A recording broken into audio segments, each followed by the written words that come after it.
Hey guys, I am Nikki King. Thanks for tuning back in. This is part 2 to the first episode of my illegal boob job surgery at 17. And so if you haven't already watched that video, I'm gonna link it below. I highly recommend you watch that first. I hope that overall this helps you shed light in making a decision or brings you just some laughs. Or, just makes you feel less alone. So without further ado, I am in the part of my story where I'm gonna roll with it. Okay, bye. Basically, the doctor's like, you're gonna feel great, you're gonna love it, it's great. So what happens is you're, as a human being, you need to be okay with this big life change that you made. You need to reap the glory and feel how much better you feel, and in some ways you do feel better, but from a pain standpoint, at least as a woman, I don't know any men who have gone through this, but if you are trans or what have you, and you want to also shed light to me on your experience with this, maybe it's different, I would love to hear it. But as a woman, I have found that, or really honestly, as a human being, I have found that my tolerance for pain is pretty high, and in faced with this extreme pain all of the time, mentally, from a subconscious level, I had to get over this pain. And it wasn't that I ever felt fine. I didn't feel oh wow, Nikki, you feel just like when you had no breast implants. No, you get used to how it feels having giant breast implants inside you. There's no way, now that I'm, thinking about it and have lived through that, there's no way you feel exactly how you felt with no breast implants and then exactly the same with these giant water balloons inside you. There's no way. There's no way. And so the fact that that is what's pitched to you, it's gonna be it's fine, it's gonna be great, you're gonna totally go back to normal. No, I never slept on my stomach again. I never, running was different for me. There was all sorts of changes. And when I went to get measured for a bra, I, supposed to be a full B, I was a D. Which and this is not, I don't think this is unique to my experience. If you have people who, or if you are a person who got breast implants, are you the size that you were told you would be? Would love to know. Put your answers in the comments. But that's just, especially being 17, being, all of these things, whether you're 17 or 54, when you're getting something in this beauty industry, it's just it just seems really messed up that this is the best practice for how this is handled, and the whole experience in retrospect just seems very off. And who's to say what beauty is, or what, or what's wrong with small boobs? I have small boobs right now. I think they look great. But that was me learning to love myself. That is kind of coming to the full circle point, and that's where me at 17 is not me at 28. I am 28 years old right now, and that girl was great, and she was trying, and she was growing, and she was going through a lot, as we all are, and we're all going through a lot at different times. I mean, I go through stuff now at 28, and life is about growth and change and making decisions and getting better. And I am thankful to now be in a better, healthier mindset to know what true self-love looks like. And at the time, I was trying to love myself in this way that was not self-love. It's not. I didn't need fake boobs to feel good in society. That's not the answer. There were changes that happened from getting fake boobs. First of all, what happens is, as someone who got fake boobs, I found myself needing to validate my decision and now tell everyone how wonderful this decision is and try to convince everyone to get fake boobs. I think this is actually a very common thing that happens to other people with plastic surgery. It's almost like you're trying to convince yourself that this was awesome.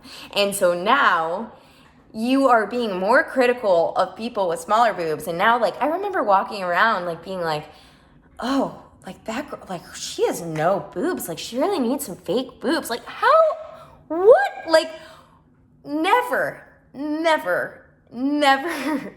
did I ever walk around the world prior to getting a boob job being like, oh, like, that girl needs fake, like, who does that? Like, why am I now the beauty police, and why is that the standard in which I'm, like, now measuring society? Because, like, oh, like, I did this great thing, like, I got fake boobs, and now, like, I want to give the gift of fake boobs to everyone.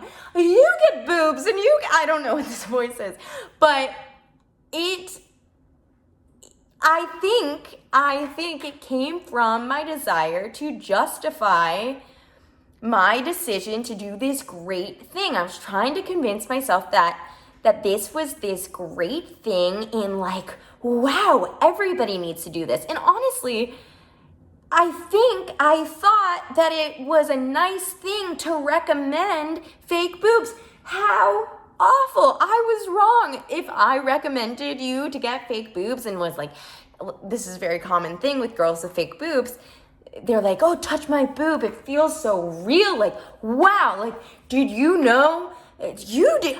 Whoa, you have fake boobs? Yeah, touch my boob. Like, it's almost part of the whole societal brainwashing of, like, hey, let's have a fake boob party. Like, you know, it's almost like you're trying to be like, wow, like, guys, like, wasn't this great? Like, look at how awesome my boobs are. And that's not to say my boobs weren't awesome. They looked great. This is not a story of, like, oh, wow, this girl, like, looked awful with these massive tits. I looked like a petite girl with massive tits. Like, is society going to complain about that?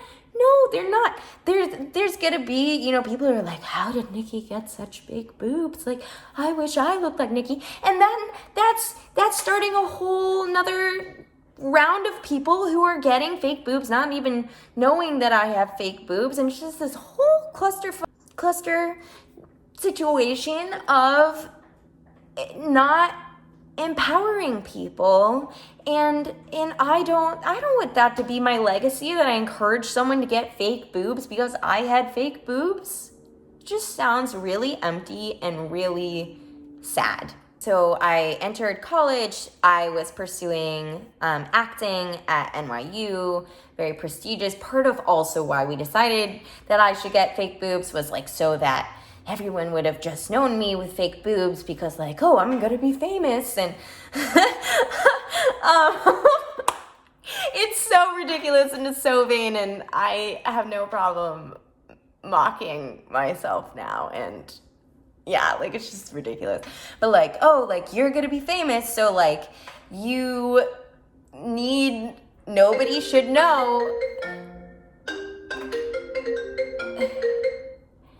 You're gonna be famous, so, like, nobody should know that you have fake boobs, and so, like, let's get them at 17. Oh, that'll solve that problem. Let's get them at 17. So you enter college, or enter at NYU Tisch. I had gone to college before. It's a long story. That's another video. But you enter NYU Tisch with these boobs, and so that when you, like, everyone just knew you with boobs. No. It's funny because I'm like not even acting. And like, you don't need boobs to be an actress. You are beautiful just the way you are. I just, started to get more in touch with myself. It was actually interesting because I looked so young. And so I'm going out for like 12-year-old, 13-year-old, 14-year-old parts. And I've got these massive boobs that like now I have to hide, where I would have, in theory, ironically been perfect for these parts. Not to say that's not why I got those parts, but like I was young, like I wasn't supposed to be this like sex symbol. Like I was up for Disney Channel. Like, and so the boobs weren't helping. They were a hindrance. And so I also found myself, I had this like big rash on my chest that I really didn't totally notice when I got the boobs. They didn't help my body look better in general. I think that they actually caused me like a lot of bloating and water weight. And I think that just them being in my body for those, I guess it was 4 years, there was just like, my body was not functioning really well. Now, some people in this video, if I say that, they're going to be like, oh, like you just had a bad experience with fake boobs. It's like, I don't think so. I don't think that anyone's body wants, like mine weren't popped. Mine, when I got them out, I didn't get them out because one was here and one was there. I got them out because I realized that they weren't me. And I realized I didn't need them. And what came from getting them out, so I wanted it to be cheaper. I went to this Beverly Hills surgeon who was just really like he thought I was there to get a boob job. Like he thought I needed bigger boobs. And he was like, oh, like you're not going to make me put these back in, are you? I should write a Yelp review. But yeah, so I decided to make it cheaper to not go under the knife. Or no, I went under the knife. I did not go under anesthesia. And so I did not go under anesthesia. They gave me like a Vicodin or something. The crazy thing is I was supposed to take it specifically 15 minutes before the surgery, and they like randomly called me back, and I had like not taken it, and I was like kind of like freaked out. I'm like, oh gosh. And so I go into this table. He's making all these, remarks about how we should really make these bigger and blah, blah, blah, blah, blah. And I'm like, take them out. Like, shut up. Like, we're doing this. So he's like doing this while he's like cutting me open. And I'm watching, I decide to look, and I am so happy that I looked. I'm so happy that I looked because I'm seeing him remove these things, and they are like pussy and yellow, and the water that was once saline is now like black and dirty. And this is, and he wasn't like, oh, this is terrible. Oh, thank God we're taking these out. No, this was normal. The sad thing is, this was normal. This was something that people don't normally see. And this is how they look when they get changed. They're supposed to get changed every 10 years. I can't imagine it was only like, 3 or 4 years for me. Your body doesn't want plastic in it, just like the earth doesn't want plastic in it. And this was not a place of health. And it's like, if I can leave you with one thing, I hope we can at least get on the same page about how plastic in your body, in the same way it's not good for the ocean and the sea turtles, it's probably not good just like hanging out. Unless it's, unless you literally need the piece of medical life-saving equipment to live.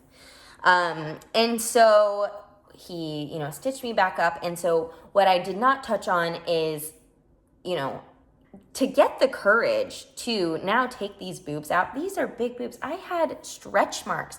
I had stretch marks from these boobs. Like, I still have stretch marks from having the boobs and not having the boobs. Like, you know, that's just part of it. That's just what happens. And so I had this huge fear, and it took a lot of courage and a lot of deep online forums to find other women who also had the courage to take these things out. And some of these women, they did not have the same story as me, and they had them for years and years and years, and they finally realized that they needed to go, and that they were causing them pain, and that they didn't need them. And some of these women like lost their nipple and like lost their whole boob, and I am so fortunate that I did not have that experience, and that wasn't something that I thought that I was at risk for.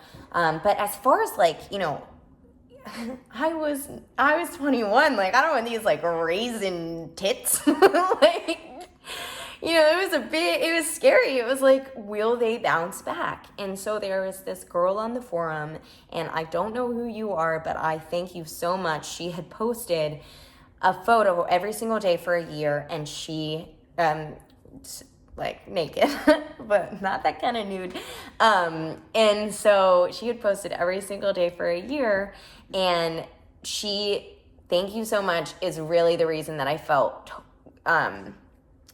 not comfortable. I wouldn't say I felt comfortable to do it. I definitely thought it was still a risk, but she gave me hope, and she helped me see this is the right thing to do. This is not who you are, even if you're going to have a raisin tit. Like, you need to do this for you. You need to get them removed. And what I would say, these shocking positive health benefits that followed, I didn't even know how much pain I was in. That's where I can speak to the pain. I felt so much better. Like, it was literally like bricks lifted off my chest. I recognized the pain that I had been in for so many years that I had to cope with. And it's like, now with them gone, it was like, wow, how wonderful is it not to have plastic in your body?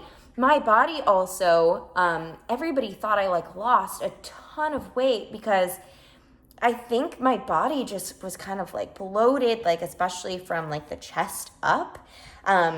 It like people literally were like, "Oh my God, you lost so much weight. Are you eating?" I have been in recovery. I am also happy to say I don't struggle with food issues anymore. But like, it was interesting because I hadn't lost any weight. The only weight that I lost was my boobs. But like, even in my face and everything, it was just like this one simple thing that was supposed to just like make me beautiful, or, you know, it's so sad in retrospect. But I'm so happy that I can share this story, and I'm gonna have to break this up in several parts because it is 36 minutes long. But yeah, I'm just so happy that I could be on the other side. And to any of you guys who are thinking about getting them removed, you know, do it. And like, if you're 50 or 60 or 70 or whatever, like, who cares? Like, I would have given a nipple to feel how I feel now. I'm so thankful that I didn't have to do that, but like, it's a toxic environment, and it doesn't allow you, I'm not sure it will allow you to feel totally beautiful just as you are. I don't know, maybe I'm wrong about that. Feel free to counter. But at least for me in my journey, I don't think I ever could have felt like I really loved myself in all of the ways without taking them out. And I love my boobs now. I have this appreciation, and I feel like I got an opportunity to love them. And it's crazy because honestly, I think I probably would have ended up having the size, that like the little B that I wanted, because my boobs are like pretty much B's now. So yeah, so do it, don't do it. I support you either way, but that's just my story. And yeah, you guys have a good night.